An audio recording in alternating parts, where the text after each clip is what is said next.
Hey, this is Reyff Designs, and this is going to be part 2 of the Big Dog paint job. So, anyways, we have already started with tearing the bike apart and getting it disassembled. And this part will be about basically getting to primer stage. So, here we go.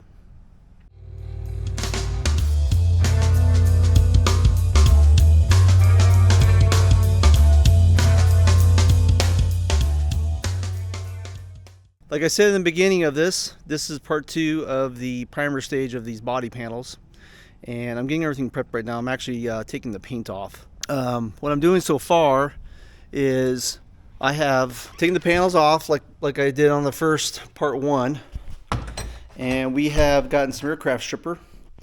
And I am aircraft stripping this paint off just because I want bare metal to start off with.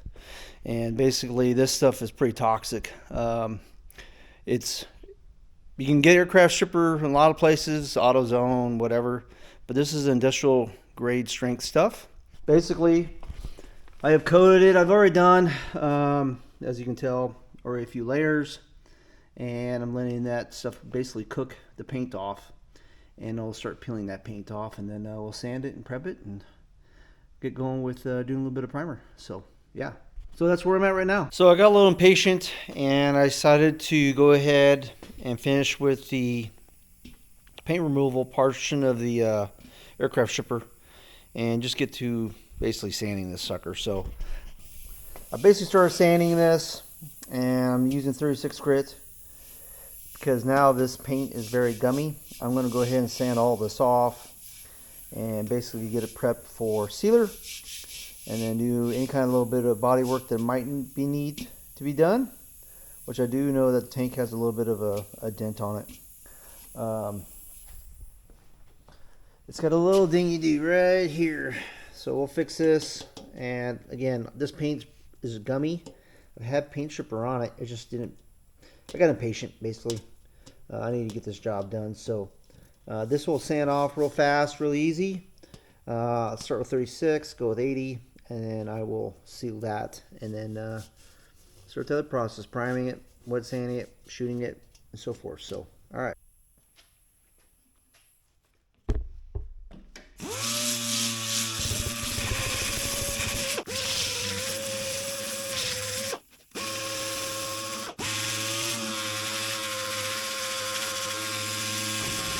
So we've sanded this down. Basically, I've taken it from this. Just taking the paint all the way down and get to the primer sealer stage and gone to bare metal on this rear fender, which is huge, but I found a crack, and so basically I just take that in there real quick. I'm gonna screw that out, take my sander and sand away.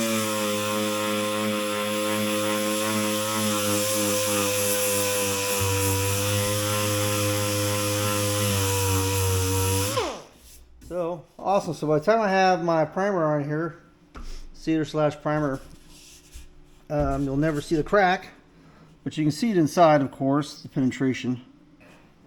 Again, you're not going to see that with the tire. Your small little tacks I tacked along so it wouldn't warp this metal. Not that you could, especially in this bend area. I guess you could if you really tried. But so basically all I'm going to do here is I'm just going to finish sanding this.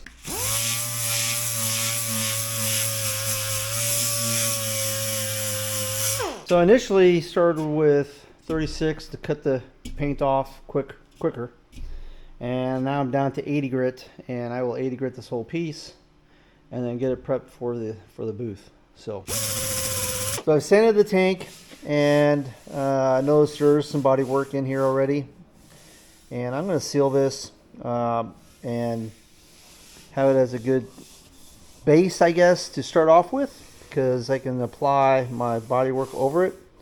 I'm still finishing up some sanding on this before I do that first coat of primer.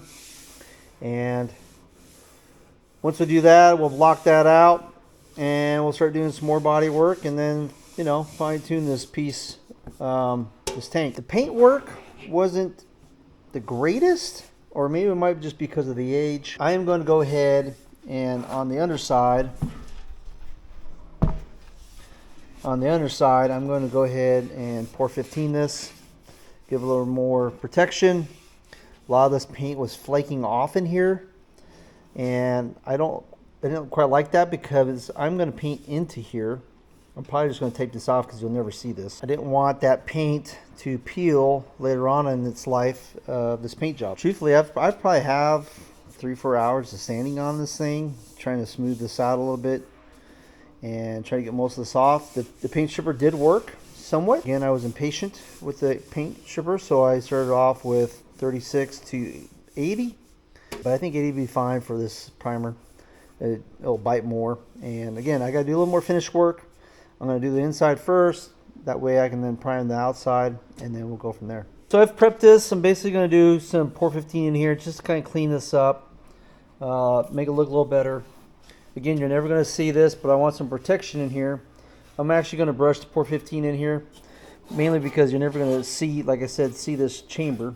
I wanted to clean up the flaky paint. All the stuff I actually have used a drum wheel, and pour 15 lays out pretty flat, and whatever comes down in here will be fine. Again, you're never going to see this inner part because this is where all the wiring goes. This is where your backbone is going through, and so basically I've taped off the edges because I don't want anything on here. I'm going to seal this, and basically I'll start laying down pour 15 in here. For these small projects, I'll get these little cans of pour 15.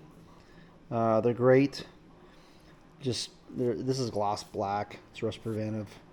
I get a 2-inch little brush, and you'll see inside this chamber there's already overspray way down in there because you just can't get in there with a paintbrush.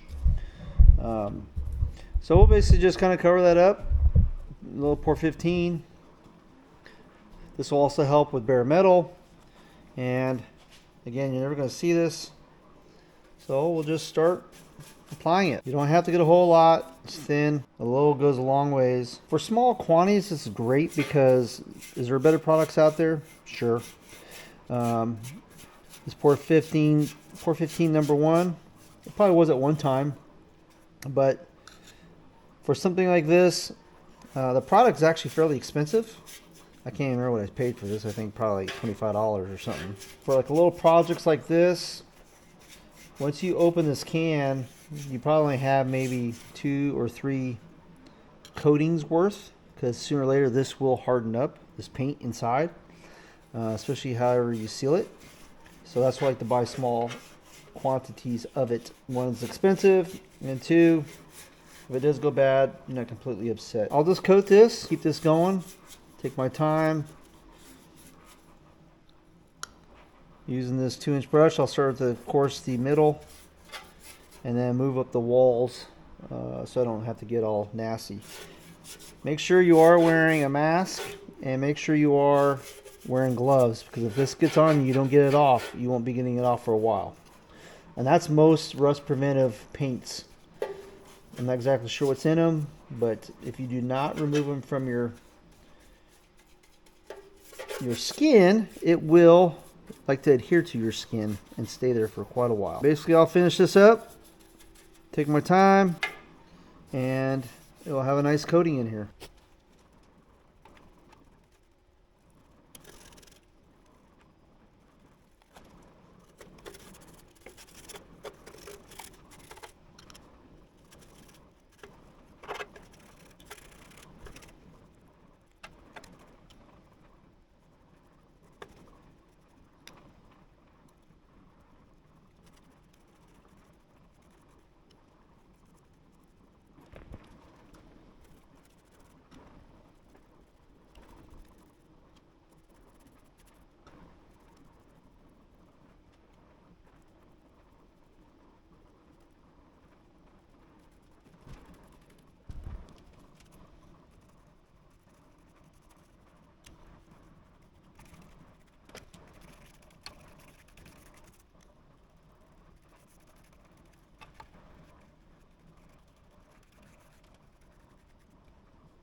Kind of wanted to show you after about an hour, you see how it's already leveling out the 415. And again, you'll never see this because it'll be, you know, covering the actual frame. But I just want to kind of show you guys that, you know, 415 is a good alternative. It would be almost impossible to spray in there well to get paint all the way down in there. So it's just an alternative. It gives a little protection and for corrosion purposes, and it'll look great once it's all dry. It'll be tomorrow, of course. So I've already started detaping it. Yeah, I put the tape on there to protect the other side of it, of course. You could possibly not tape it and then have to sand that off, which is, you know, something you can do. I think it's just easier this way. Gives you a nice line, and then I can back tape it the other way when we prime this. I might have to sand a little bit in here, just because it's leaked through a little bit. Got a little bleed through, no biggie. But the majority of it stayed where it needed to stay.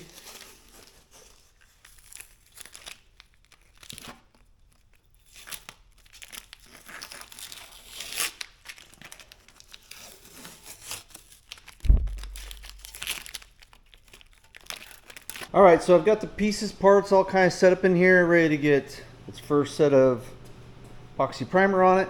And just kind of want to show my setup. I am using some Vevor stands. I just got these, and I kind of like this idea that I'm probably going to do a video just on this little stand, because actually I think it's a pretty good, decent stand. It's pretty stout, but I basically screwed or I actually tapped this set dial thing, whatever, and the main reason why is so I could actually turn it while I'm painting it. We'll see how it works, see if it's worth anything, but I like the idea. So basically got all my parts. I am going to do some other panels here too at the same time, just because I'm doing some test panels and paint, and got all the other side panels in here also for the oil cooler, or excuse me, the oil tank, of course. I've taped underneath. Tape these off, get them all prepped, and then we will be shooting some primer in here, so we'll go see how it works. Before I forget, I was going to say is that I am going to be using AP01, which is a House of Color adhesion promoter, on the plastic, because I would sand these down to 400, and we're going to use an adhesion promoter, and then once that kind of kicks, then we will do the sealer on top of that, or excuse me, the epoxy primer on top of that. I'm going to do the same with these panels, because these are aluminum, and aluminum at times has a hard time having something to stay on it. So I've had great success with AP01 on aluminum, and it will attach itself, and then you can do whatever you're going to do on top of that. So again, we're going to do that. I'm going to use epoxy primer because the test colors I want to do are going to be on a gray sealer anyway, so that's kind of why I'm doing it this way. Alright, I've already cleaned this like 4 times over, but I'm going to clean it one more time. Usually we'll clean rag.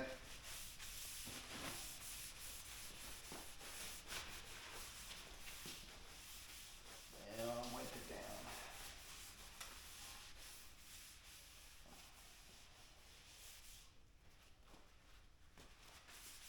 Take a dry towel and do it again.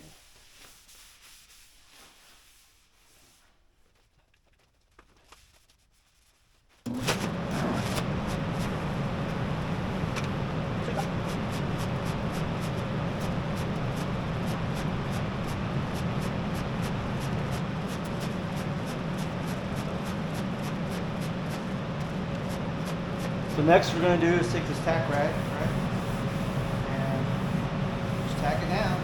Basically try to get all the dirt off of it. We'll do that to each piece. You can see a little bit coming out of it. So we'll do that, we'll cover all the pieces, tack all the pieces, excuse me, and then we'll be ready to shoot. Alright, I'm using SPI epoxy primer. I like this stuff. It goes on. It looks kind of wet when it's dry. It's actually kicked. This has a 7-day window, so we should be able to do some of our body work on this. I will also wet sand this for the finishing pieces, and basically have this as my sealer. So I actually have used this for sealer also, but I've done it from 1 to 1 to 1. The mixture is 1 to 1 on this. And I actually really like this stuff. It's reasonably in price, and no offense to PBG, but they've kind of increased their prices to where they're almost dumb. So sometimes you have to use different products. So this is made in the United States also. So anyways, that's what we're going to be shooting. 6.6, yeah, whatever that number is. Anyways, this is what I'm using.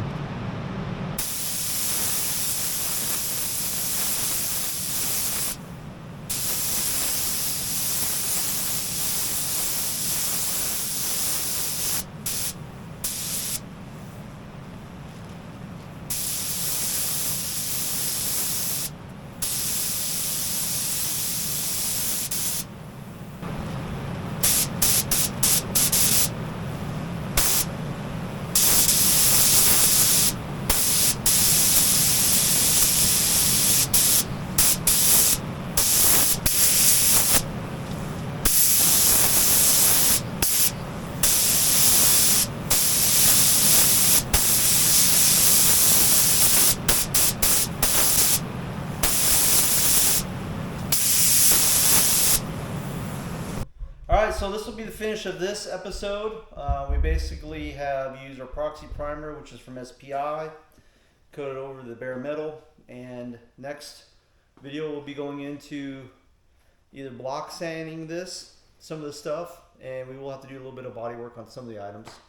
I know for sure the tank. And I think the side panels also have like a little bit of a nick in them, so we're going to fix that. We'll block all that, and then we'll re-primer and get ready basically for the final finish to actually start painting. So stay tuned. If you have any comments, questions, if you're a painter and you're better than I am, great, cool, whatever. But I'd love to see some comments anyway.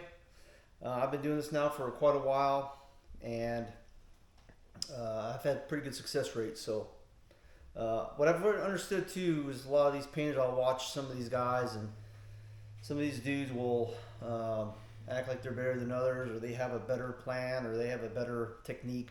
Cool. Good on you. But anyways, please like, subscribe, hit the bell, you know what to do, and we'll see you on the next one.